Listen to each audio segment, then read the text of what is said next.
தமிழகத்தில் நடிகர் விஜயின் தாவேக உடன் கூட்டணியா என்பது குறித்து தேர்தல் நேரத்தில் ஆலோசிக்கப்படும் என்று புதுவை முதலமைச்சர் ரங்கசாமி தெரிவித்துள்ளார்.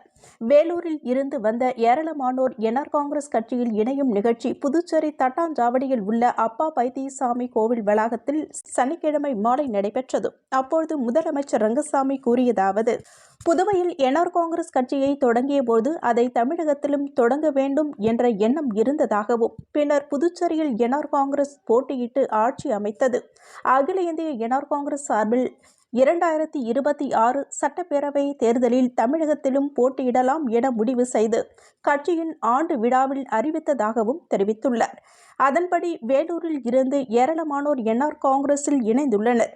தமிழகத்தின் பல்வேறு மாவட்டங்களில் இருந்து கட்சியில் இணைய விருப்பம் தெரிவித்துள்ளனர். நடிகர் விஜய் எனது நண்பர், அவரிடம் சாதாரணமாக பேசுவேன். ஆனால் கூட்டணி குறித்து இதுவரை எதுவும் பேசவில்லை. தேர்தல் நேரத்தில் சூழல் எப்படி அமைகிறதோ அப்பொழுது தமிழகத்தில் யாருடன் கூட்டணி என்பது குறித்து ஆலோசிக்கப்படும் என முதலமைச்சர் ரங்கசாமி தெரிவித்துள்ளார்.